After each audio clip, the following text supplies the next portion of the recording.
Due grandi coalizioni, poi il centro, i moderati, chi cerca conferme e chi ambisce a diventare l'ago della bilancia, i nuovi e i vecchi simboli, chi punta alla doppia cifra e chi invece spera di non avere lo zero, virgola.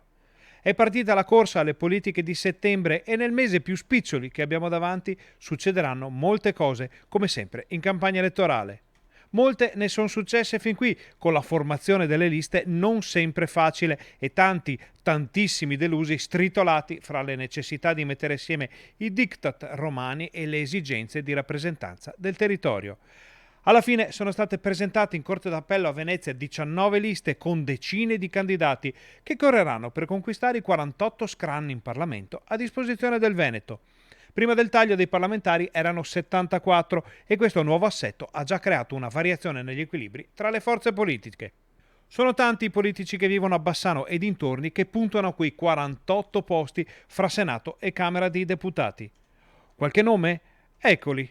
Per i plurinominali alla Camera spiccano come capolista per Fratelli d'Italia la tienese Maria Cristina Caretta, mentre per la Lega ci sono il ministro Erika Stefani e l'ex sindaco di Breganze Silvia Covolo.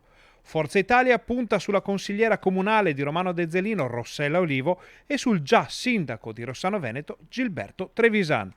Noi Moderati schiera come capolista Pierpaolo Longo, giovane volto noto di Bassano, mentre per il PD c'è la bassanese Rosanna Filippin.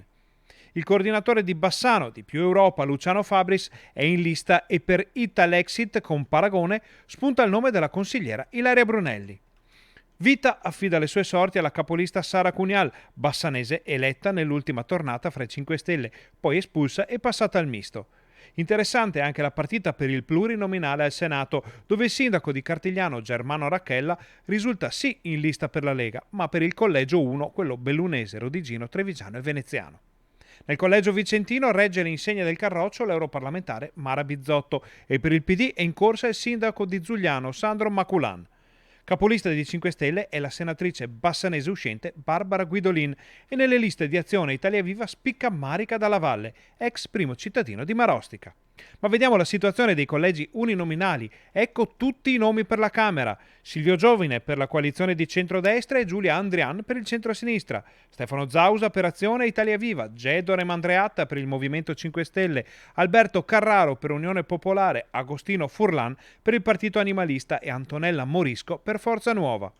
Ecco invece i candidati per il Senato: Mara Bizzotto per il centrodestra, Claudia Longhi per il centrosinistra, Marilisa Munari per Azione Italia Viva, Barbara Guidolin per il Movimento 5 Stelle, Roberto Fogagnoli per Unione Popolare e Natalia Bucciacchi per il Partito Animalista. Tanti nomi, tanti simboli, tanti che corrono per pochi posti. Settembre sarà un mese molto caldo, anzi bollente.